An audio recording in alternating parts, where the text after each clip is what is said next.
It's funny how one single law can look like a lifeline to one person and a total burden to another. Today, we're digging into a tax bill that's been called both beautiful and ugly. And we're going to break down exactly why it gets such completely opposite reactions. All right, let's get right into it. We're looking at a huge piece of tax legislation, sometimes nicknamed Trump's Big Beautiful Bill. And to really get our heads around it, we're using an ebook by Dr. Geno Bradley as our guide. He basically lays out two totally different ways of seeing this law and how it could end up shaping your life. And that's really the big question Dr. Bradley puts on the table. This whole explainer isn't about me telling you what to think. It's about giving you the key arguments from his analysis so you can look at the facts and decide for yourself. First up, let's tackle what is maybe the biggest, most debated part of the whole bill, making the individual tax cuts permanent. So, what does this actually mean in plain English? Well, those tax cuts a lot of folks saw on their paychecks back in 2017. They were always meant to be temporary. This new rule just gets rid of that expiration date and says, nope, these are here to stay. And this is where you really start to see those two sides clash. The beautiful argument is all about stability, right? It keeps you from getting hit with a tax hike, which makes it easier to budget. But then there's the ugly side, the critique from Dr. Bradley, that stability comes at a cost. It helps the wealthy way more and leaves less money in the public pot for things like schools and healthcare. And this quote from the source material just hits the nail on the head. Dr. Bradley's point is that, yeah, a little extra cash helps everyone, but the scale of the benefit is just wildly different depending on how much you make. It really makes you ask some big questions about what's fair. Okay, so let's keep going. The next part of the bill rolls out a bunch of brand new tax deductions. But there's a pretty big catch. Dr. Bradley gives these a nickname, the new hustle deductions. They're aimed right at working folks. You get breaks for tips, for overtime, and there's even this new savings account for kids. But, and this is the kicker, look at that fine print at the bottom. They all go away in 2028. They're temporary.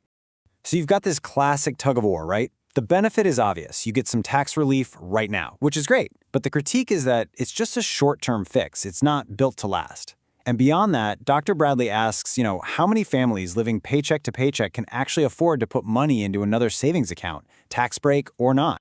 And Dr. Bradley just sums it all up with this really memorable phrase. He says, these aren't real long-term solutions. They're just political coupons, designed to look good now, but not really meant to build lasting financial security. All right. Now we get to the part of the bill that's about more than just taxes. This is about where our money as a country is actually going. And it shows a massive shift in what our national priorities are. The first huge shift is in energy. The bill starts getting rid of those popular tax credits for things like solar panels and electric cars. And why does that matter? Well, it makes those cleaner options more expensive for regular people.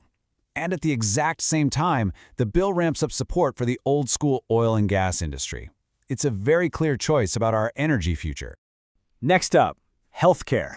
The bill calls for some pretty deep cuts to Medicaid spending over the next 10 years. And remember, Medicaid is the program that gives health coverage to millions of low-income Americans. On top of the cuts, it adds new rules about who can get it and even bans coverage for certain kinds of care, which could really hit some vulnerable people hard. And just to put a number on it, we're talking about a 12% reduction in Medicaid spending. That isn't a small trim. That's a huge change in funding for a program that millions of people depend on. This pattern continues when we look at food aid. The SNAP program, what most of us call food stamps, also gets its funding cut. Plus, it adds tougher work requirements.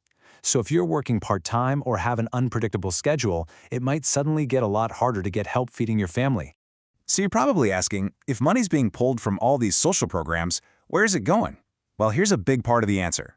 $170 billion is being put towards border security. It's one of the single biggest spending items in the whole bill. And this image just lays out that trade-off perfectly, doesn't it? On the left, you've got healthcare, representing the programs facing cuts. And on the right, the border wall, representing where all that new funding is headed. It's a powerful picture of a choice between two very different priorities. And Dr. Bradley's comment here really captures the soul of this whole section. He's arguing that a budget is way more than just numbers. It's a moral document. It shows you what a government actually cares about. So after looking at all of this, the tax cuts, the temporary deductions, and these huge shifts in spending, we're right back where we started, with that central question. Let's just quickly recap the core conflicts that Dr. Bradley's analysis brings to light. It's individual tax relief versus funding for public programs. It's temporary perks versus real long-term solutions. It's green energy versus fossil fuels. And it's social safety nets versus border security. Each one of these has a beautiful side and an ugly side, all depending on what you value. In the end, Dr. Bradley's ebook doesn't try to give you the final answer. Instead, it just lays out all the evidence and leaves the final call up to you. So after seeing all the arguments, what do you think? Is this bill ugly or is it beautiful? The verdict is yours.